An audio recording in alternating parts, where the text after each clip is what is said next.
Now, instead of a system that's defined by two poles, triality evolves into three interdependent elements that are supposed to form a stable structure.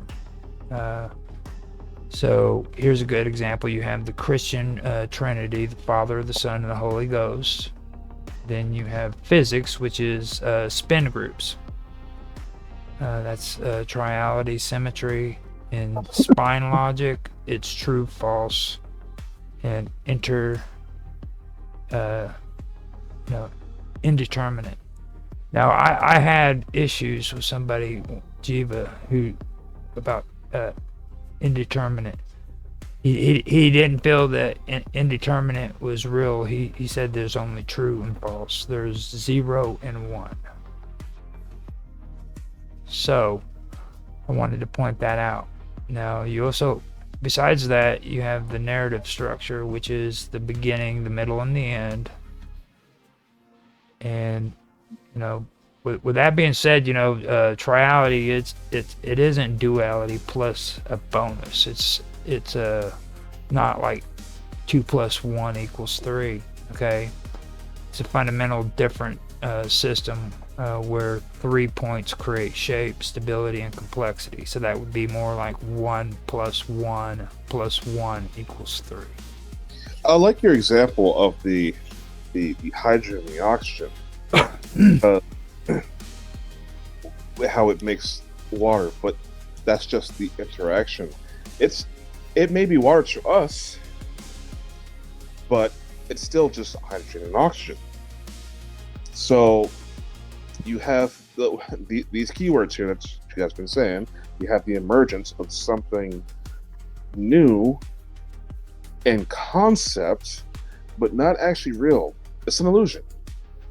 You drinking water? No, that's hydrogen and oxygen. It's not water.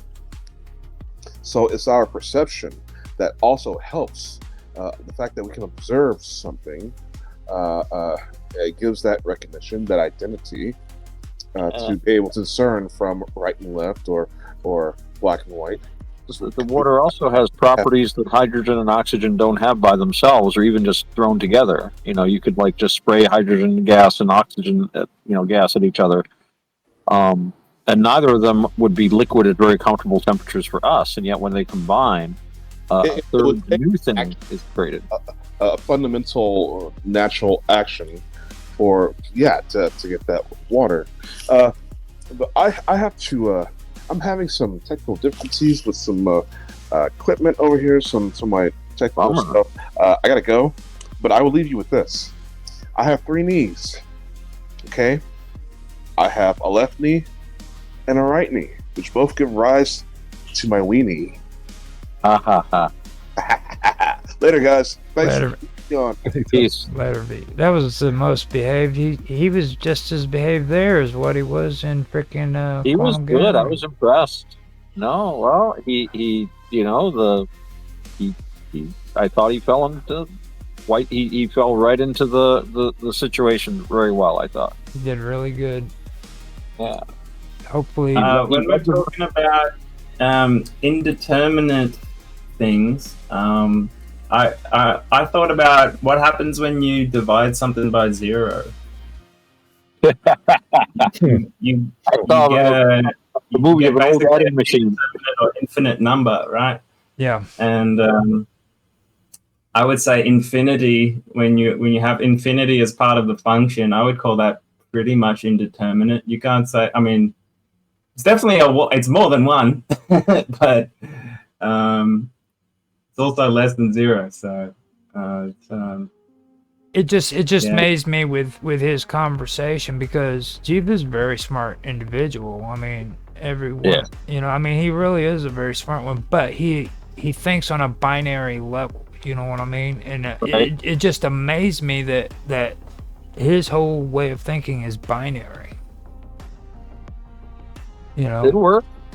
It's interesting. I mean, I just never pictured that with him, because one of these days maybe we can get you to meet him, Mr. Robot. You'll know what I mean. He's a very interesting guy. He really is. But I never pictured him to be that kind of a person who thinks on a binary level. You know what I mean? Well, I feel like we all do Oh, I think we all have a part of our minds that does that, like, which is like the calculating part of our minds. Mhm. And I noticed like the difference between men and women, right, in their thinking. Women tend to think in terms of flow and, sort of like, what's the right word? Not like rigid boundaries, more in terms of like spectrums, and whereas males tend to think in terms of like structure and determinism and what you would call binary thinking. And they're both useful types, like modes of the mind, for different things. Like sometimes it's not called for, sometimes it is, to have that spectrum type thinking. And I just think having a mastery of both is useful because they different come into play in applications. different situations. Yeah. Well, Yeah. complexity. A lot of things is application, what you actually are coping with at a given moment. The kind of mind you need in the middle of a battle or while you're hunting is different from the mind you need when you're like painting or writing or something like that. Right. Mm-hmm. It's just like just a second ago I was talking about complexity too, and that would be a good example of it. Like we live a very complex life where we have to freaking think a certain way and then change to another paradigm. And like even in deep learning and AI, which Mark hates hearing, but LLMs, whatever. They have paradigms too, you know what I mean? Where it's the basic same concept. It's complexity. Right. And I would say like emotions and human relationships are one of those things that are so complex that we have to simplify it in our discussion of it or our measurement of it. While it really requires that other form of thinking, which is more like, I don't even have a word for it, where it's like not deterministic, not like, and flows more and uses like intuition more, that kind of thing, because I feel like that uses like our higher mind, which is like not like regular third dimensional processing. We explain it in those terms sometimes, but I think it's so much more complicated than that, or like complex than that. Yeah, And that's why we're good at that. Dr. Julian Jaynes, people who know me have been waiting for me to say his name for a while now. But Dr. Julian Jaynes was a pioneer in the idea of the lateralization of our brain function. This gets back to duality and to symmetry and stuff. And I think some of what you're describing has to do with what they often describe as like left brain versus right brain kind of abilities. One, part of our nervous system seems to be better designed to cope with like the wider spectrum of things, the whole view, whereas other aspects of our mind, and this seems to be locked into our nervous system, are better at that focus. And focus often requires a very either or. That's like the I remember an anthropologist once explaining, it's like if you're like a little primate walking down a trail and there's a flash of motion, you have to decide quickly, is that an enemy? Is it a friend? Is it an enemy? Is it going to kill me? Is it going to eat me? Is it just another, you've got to make all these split-second decisions very quickly. You have to be very focused. Whereas again, if you're doing something more creative or more leisurely, like figuring out where you're going to plant your little horticulture, whatever you're doing, or where you're going to hunt, where would be a good place to look for water. That's, you want to get the big picture. Okay, what's the vegetation look like over on that next? It looks a little green. There might be a spring there, kind of deal. Oh, wait over there. That looks interesting. So, I think, and of course, with Jaynes's theory was that our consciousness itself evolved. His idea was mostly through language skills and writing. Actually, he thought was a factor.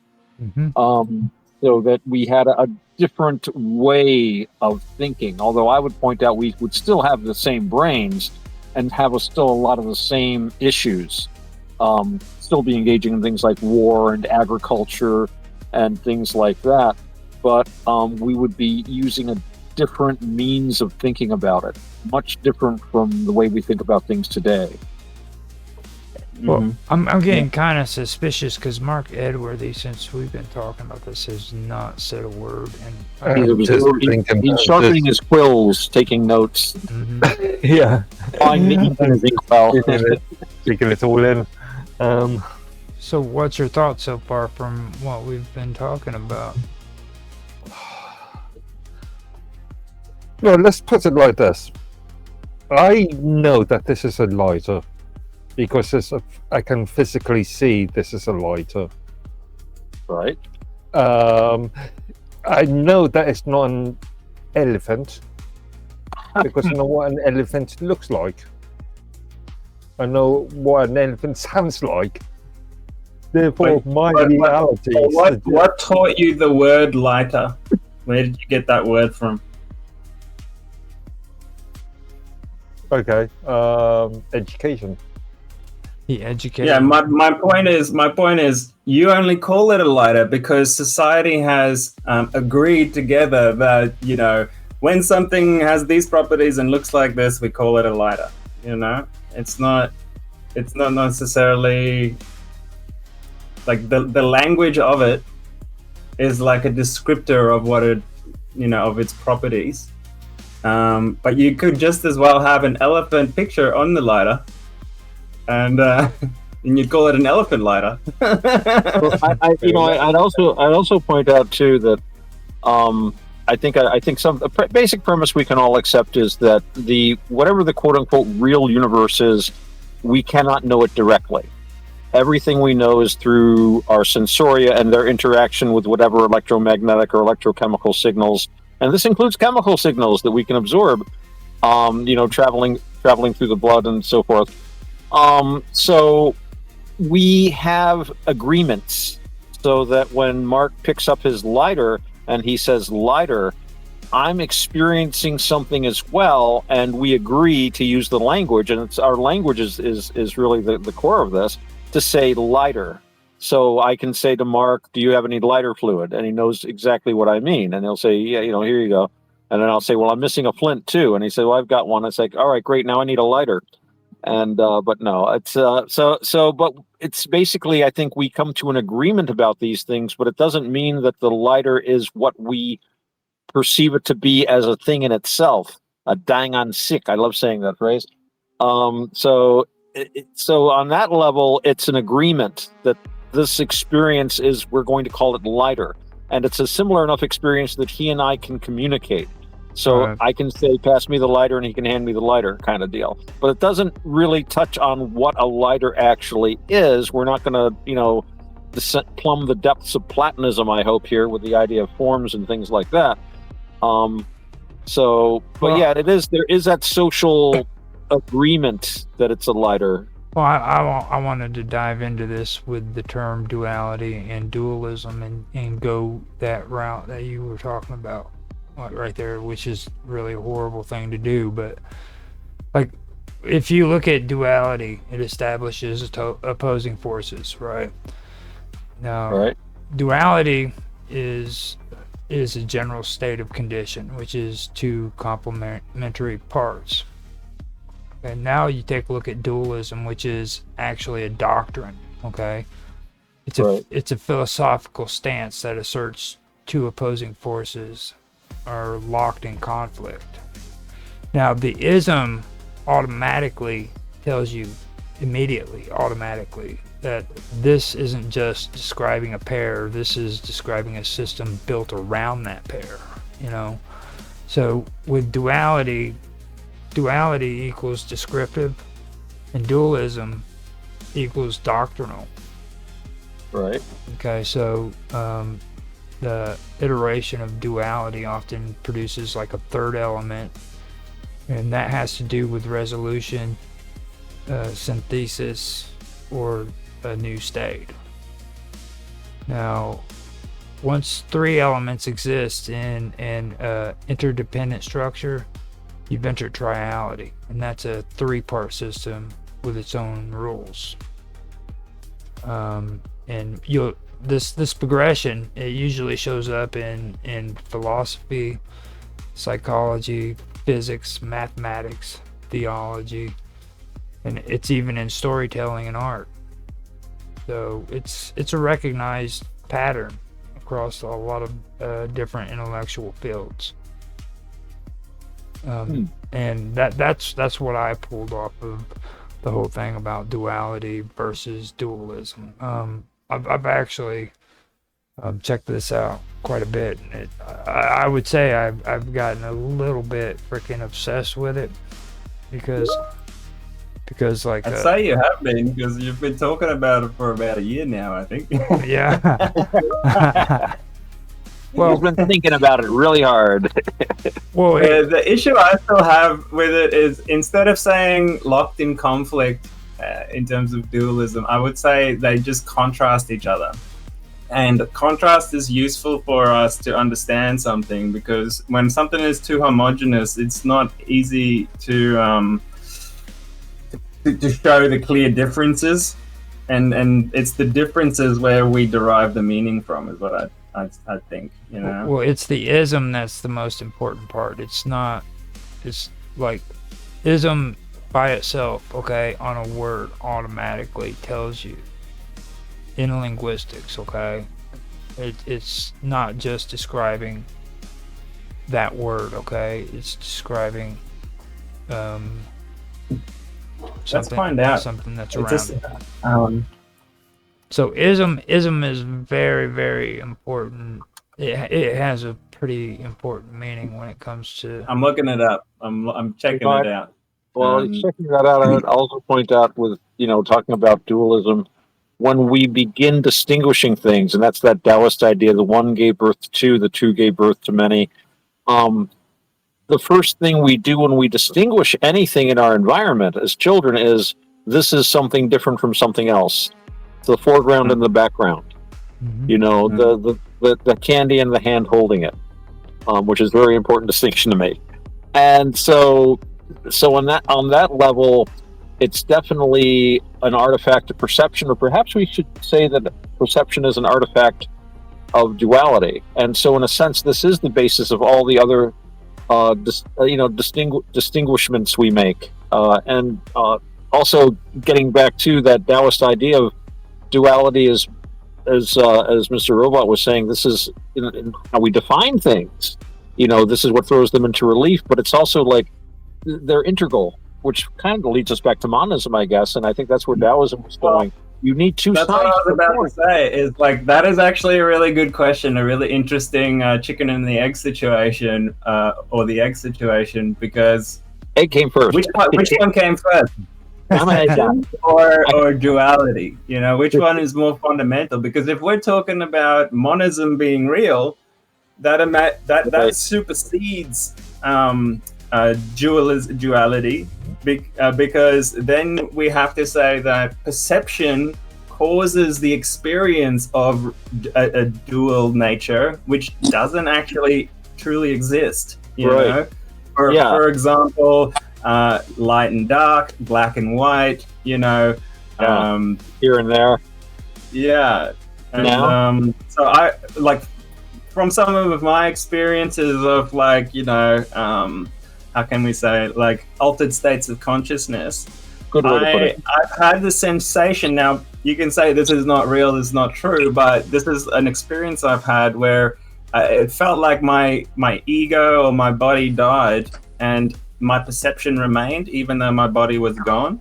And a lot of people around the world and throughout time have experienced this, or like described this out-of-body experience. So the question then could it be that we do have some kind of fundamental level of perception or experience beyond our bodies, beyond our physical lives, which also goes into that Buddhist concept of like liberation beyond samsara and so on, as we talk. Right. Yeah. Well, that's a Buddhist kind of an idea. I remember I was talking with name dropping here, Ajahn Punadama once, and there was a wonderful line. I said it earlier.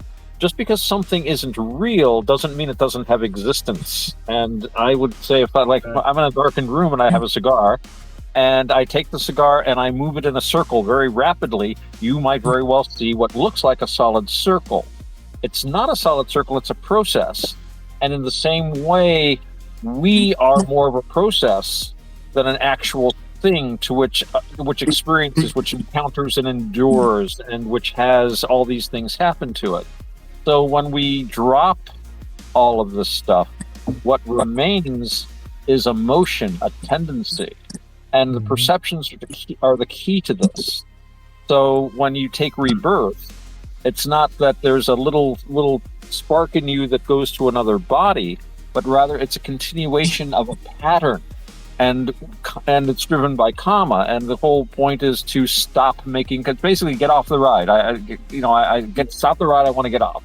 If you're a gamer, it's like unplugging it and going outside is the Buddhist thing. I remember seeing once the Vajrayana Buddhist thing is like hack the game first and then leave, and they do all the tantra and the yoga and stuff. But Theravada is just like straight, get a hold of your mind and just stop the thought processes that lead to this continuation sort of deal. But yeah, when the body's gone, what you've got left is that motion, that tendency, that perception. I would also add that, this comes down to what mode of thinking you're using, whether we're talking about the deterministic thinking or the diffuse generalist thinking, where just because on one level the circle isn't real, it's a process. On another level, I saw a circle and that's real to me on that level, So Yes. you could describe that both of those things are real on one level. Now you can also then ask which one's more real than the other, you know what I mean? On a more fundamental basis. But, that was the whole thing of real versus existent. But as you point out, that's very real to you, and that's samsara, because you have to operate in that world. Exactly. We can say this body is just a vortex, but I still bruise my knee when I, But also the ability to unplug and go outside means there is an outside to go to, and there is an existence beyond that. You know what I mean? So now take a quick second. it's I want to introduce Naroki to you guys. I don't know. I know.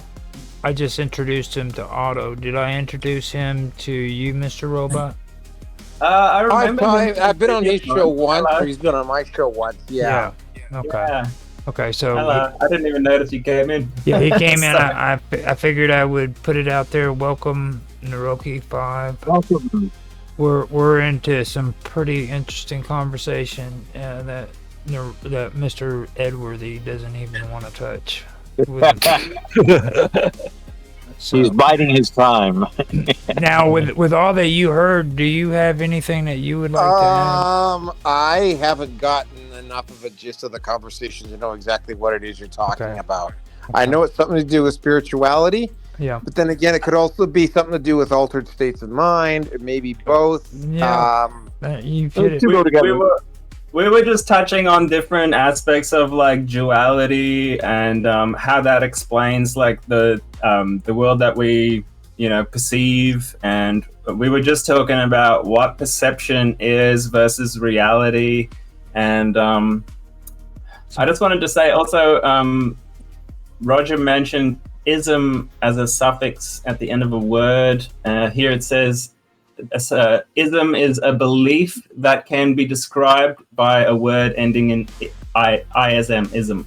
Specifically, a form of discrimination is another interpretation, like racism and sexism. So, how come there's no idiotism? There's lots of idiotism around. Well, there's I encounter it all the time. Well, to me, an ism means you stop thinking. You've let something else do your thinking. Mhm. And I have a friend of mine online. I'd love to get him on the show. He does a lot of lectures on Aristotle. He's really big on Aristotle. And one of the things he goes on about is the isms. He doesn't care for isms, and he doesn't like to be associated with anything with ism at the end, because for him, at least, it implies a cessation of thought. You're letting something else, you're not this, you're a communist or a capitalist or a socialist or a fascist or whatever. And you're no longer thinking for yourself anymore. Right. Well, it's cannibalism. easy to let other people do the thinking for you. You can abdicate personal responsibility. Yeah. When you subject yourself to mind think. For instance, on tomorrow's show at the back end, I will be discussing one of my because I literally do another live stream on this particular topic on the manosphere, and another ism, feminism. You know, Yeah. if from standing from I cover it a lot on my show. We can't let him be on and his it's like show you're by seeing- himself. Just, he gets what I'm crazy. what I'm seeing coming out of feminism over the past year and a half, and it's too bad that V isn't still on here, because I've shown him some of the stuff that's been coming out of feminism over the past 18 months, and it's rather clear they have completely lost the script. Mm-hmm. Right. Okay, I have a slight different take on that one. You were talking about third wave feminism as well, not feminism, because feminism is a broad church in itself. But on the point of not thinking, I have a slightly different take on it. It's thinking, but solely within the confines of that ism. So it's an interesting take, to be honest. That really isn't, because when you take a look at a lot of these people, man, they aren't running around like all of them aren't running around as drones. You know what I'm saying? A lot of them freaking are, that are in the protests and stuff like that. Like, you can see that they're just badgering off the same shit, different freaking day. But there are actually a lot of them that are freaking doing what you were just saying right there. You know what I mean? It's pretty interesting. That is an interesting concept to think of.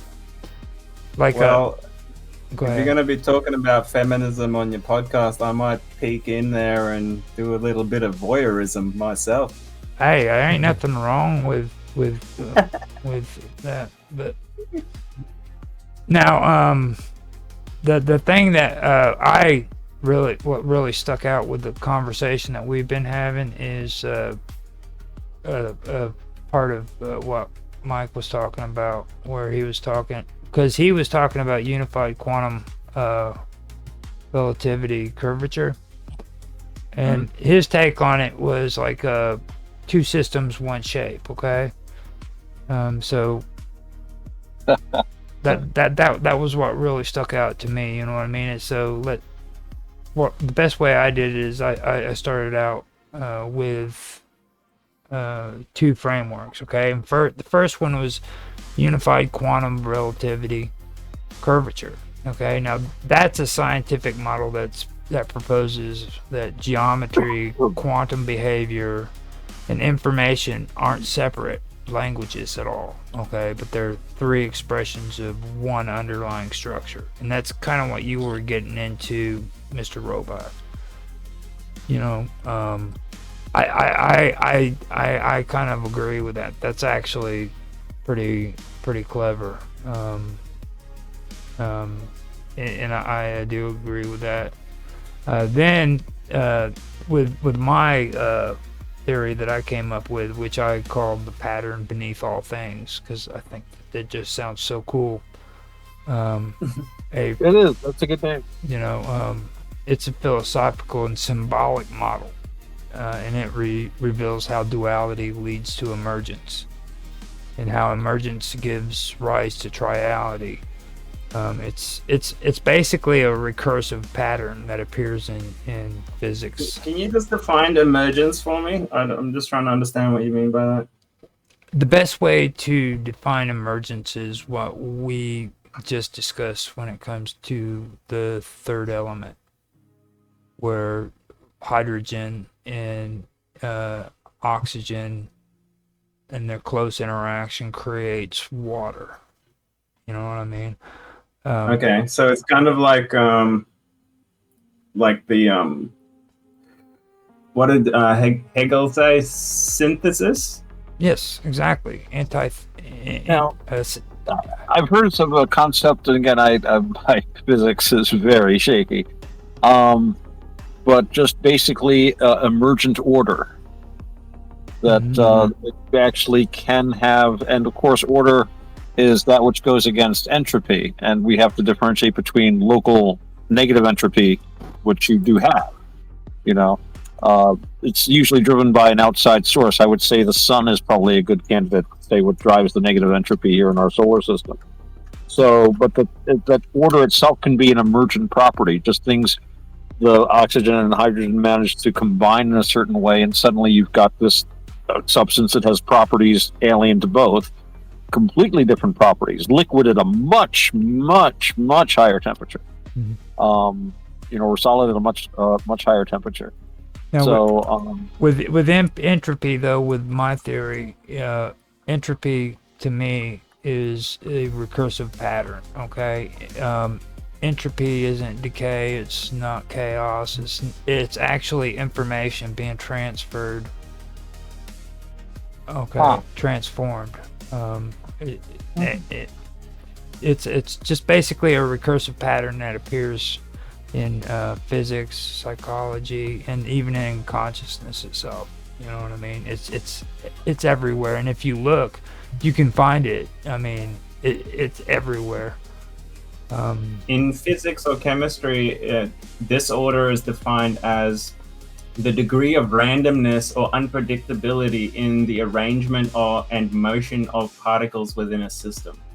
but unpredictability is also information. Entropy. Well, that's what I was kind of getting at, is the only reason it appears random or unpredictable to us is because we lack the ability to predict it with our current models, right? It doesn't mean it is random. It doesn't mean it is unpredictable. Right. It just means that we lack the ability to do it. Right. It's too much information for us to handle. It's too, we don't have enough reference to it to decode it and fit it into our pattern somehow. But still, in this case, it's just a useful model for us to like simplify things so that we can use it, I guess.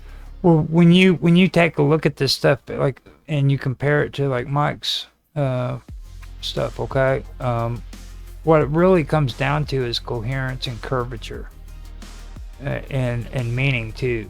They don't arise from order or chaos. Yeah. But it's structured tension, basically. Yeah, well, no, chaos is just something that comes from the warp. It also summons demons, and we travel through it to get from one point in space to another. Thus says Games Workshop in Nottingham, England. Yeah, I know. Oh, I thought it was, Richard Feynman said that, I thought. No, Warhammer 40K is where he's coming up with that. Ah, okay. I'm completely unfamiliar with Warhammer. Yeah. I used to play Pong, but I'm old. Don't get me started on Pong, dude. Me and I love Mark Pong. Edworthy have had arguments about Pong forever because he doesn't believe that freaking the internet and video games were involved in secret organizations like the CIA or DARPA. Pong trained a generation of young humans to become CIA pawns. To be, yeah. On Rogers. Yeah. You guys, my understanding through, I have very limited contact with military intelligence, but some of the stuff that I've heard about in particular, the U.S. Armed Forces, some of the simulation trainers that they have in some of the classified locations make the video games that are currently out look like child's play. Apparently. Mm-hmm. I knew a guy that helped design some of those systems. This was back in, it had to be like the 1980s. He was an associate professor at Tufts University, and they were working on I think it became like the heads-up display for the Air Force. And they had like a little joystick, and they were like, you did cursors and stuff like that. I just, for the hell of it, I was one of his test subjects, and it was pretty interesting. But I remember years later, I'm like, I wonder what he's up to. And I went online and I found he'd authored a paper, and I called him about, hey, dude, you run this paper? So yeah, I said, what was it about? Because I didn't bother reading the abstract. Basically, they had a grant from the Pentagon from somewhere of several $100,000, and he was the co-author with like I think 3 other psychologists and physiologists and stuff. And the paper basically, the premise was that a soldier who wears a winter coat has less mobility than a soldier wearing just a regular shirt. That's it. Dude, that's $389,000. Well, I mean, the IOC had to commission a study to declare the obvious. I covered this on my show. The IOC had to do a study declaring the obvious that men have a physical advantage over women in sports. Even guys, even men who apparently transitioned into women still have that advantage. But nobody in academia had made such an obvious study, and nobody was going to do it because cultural opinion was like preventing it. And until you do study, it's not valid. I mean, this is just this is just anecdotal stuff, and you can't take that seriously in science. We've done no study, Well, so. I mean, I've said this a few times, and everybody freaking either laughs about it or they get upset because I say it. But I see it like this, okay? If you have a transgender male who freaking wants to get in the boxing ring with a woman, and freaking the woman allows it, you should allow it to happen. And for one reason I've said this is because it's like, what the hell has happened to men, dude? Especially married men. Like, you are legally allowed to get into a ring and punch a woman in the face, dude. And you freaking have a problem with that shit. What is wrong with these people? Like, Yeah, I mean, take advantage while you can. I mean, it might never happen again. circling around to another ism, liberalism. Like they, and again, feminism, right? They talk about domestic abuse. In fact, there's this thing called the Duluth Law, Duluth model, which actually stipulates that all forms of domestic violence stem from the male. Right. And they will defend this and talk about toxic masculinity. At the same time, though, they will happily go to bat and turn their backs on women and allow men to step into an MMA ring or a boxing ring, just allow a biological male to just absolutely pound the crap out of a female. Well, there's another aspect to that too. You're probably familiar with the work of Karen Strawn. She used to make a lot of YouTube videos. She lives in Edmonton. Well, not with me, but she lives in Edmonton here. I've met her good, multiple times. Yeah. She pointed out how a lot of this domestic abuse is not in one direction, that women also abuse men. And the woman that I forget her name now, and I shouldn't, but I did, she opened the first battered women's shelter, and she was like a hero. Yeah, and then she wanted to open a battered men's shelter. And for men, that's a very difficult thing. I have a friend of mine, we were talking, and he was talking about this girlfriend he had who used to attack him and hit on him. And it's like, he could not bring himself to hit her back. I find a great deal of difficulty in even thinking about, striking a woman myself. It's just my programming and my male instincts. There is a difference. Same here. I've had at least 2 partners where that was the case. They would, and because of the way the justice system works, they favor women over men in those like domestic abuse situations. And that emboldens women to act out more. It's kind of like a little girl that you don't discipline. Like, you know, if you continue to not discipline them, they basically just get completely out of hand. And men are less likely to seek out help even because it's not considered masculine. Right. You know, I remember I was with this girl for a short time, and she would like sometimes get angry and try to kick and hit me. And I was like, I was younger then and was into martial arts a bit. So she would throw punches at me and I would just push them aside. And she would get furious. She'd say, "Why don't you hit me? Why don't you?" And I'm like, no, I don't know what kind of relationship she'd been in. And she would bruise me and harm me, but I couldn't bring myself to do anything back, and I couldn't bring myself to talk to anyone. I'm talking about it now. This was like, 40 years ago. More. I'm getting old. The situation I ran into was even when I wanted to go get help, she would get ahead of me and either call the police first and claim that I was the one doing it, right, and then they would immediately take her side over mine. Yeah, I've seen that. So that emboldens them even more to act out, you know. And so I think we should stop using their terms. These stupid feminist terms like toxic masculinity is a bastardization of English to start with, because the word toxic or toxin relates to poison and causing injury and death through something that's poisonous.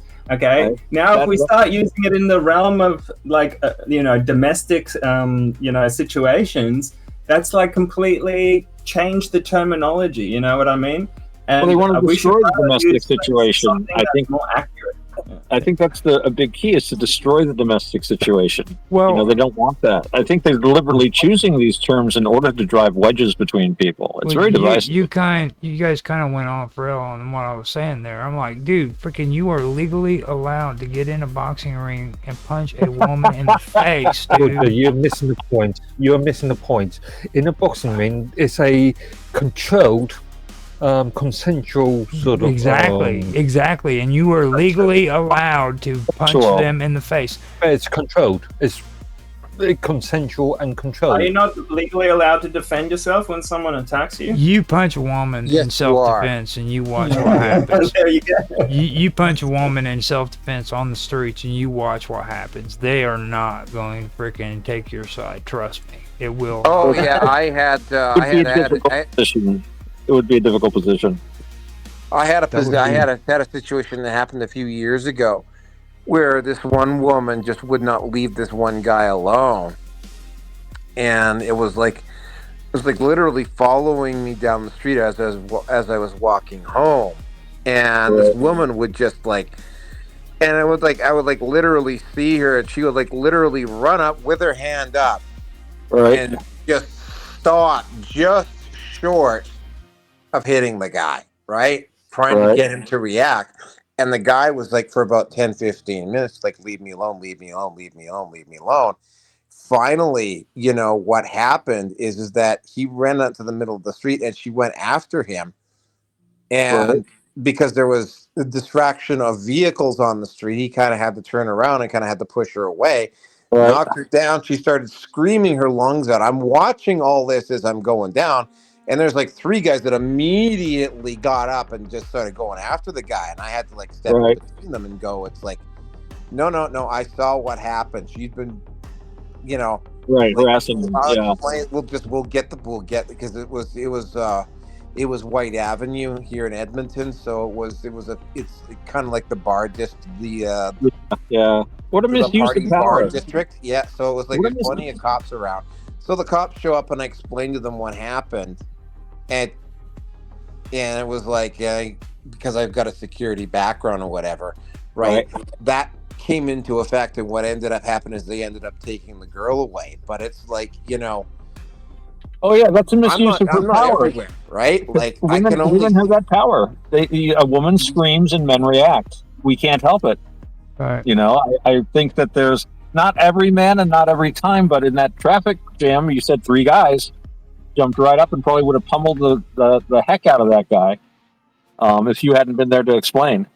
Now, I did have another thing that I wanted to bring up about if you suspect a woman of being transgender, okay, and I've said this a couple times, but all I can say is just punch them in the throat. I don't know if I agree with that. Just punch him in the throat. On suspicion, again, the idea of defending yourself from a physical attack. I don't know that's. If they are freaking a man, dude, and you punch them in the throat, you will freaking know. But if you made a mistake, you punched a girl in the throat. It could just be like an ugly girl. Yeah, that's true. That's true. Why would you be punching anybody in the throat? Well, there's that too. The good point. Well, did any of you ever see the movie Rising Sun? No. About Japan? No, it had Wesley Snipes and Sean Connery in it. Early 90s, very obscure movie, but there's a scene where Wesley Snipes is trying to get past these two big bodyguards to talk to this guy from the Japanese Yakuza, and like these two guys won't move. Right, and it's about to get serious, and then Sean Connery shows up. And what he literally does is that he goes over and talks to this one guy who's like really trying to act like a tough guy.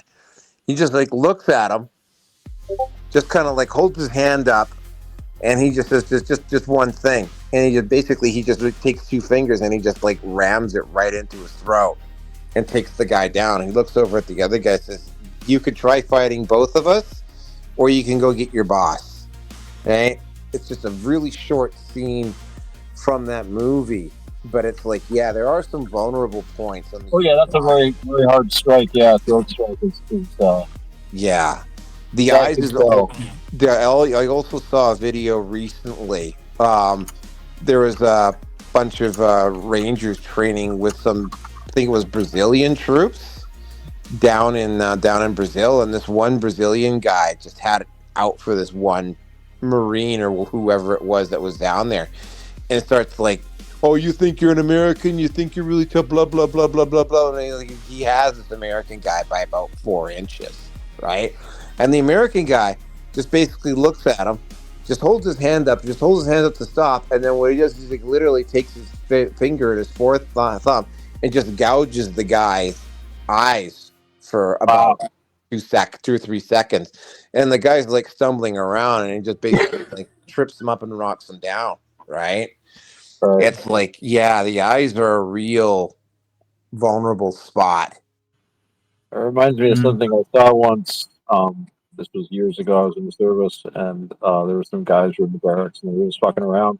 This one guy they were just wrestling a little bit, and the one guy put his arm around this guy's neck and squeezed.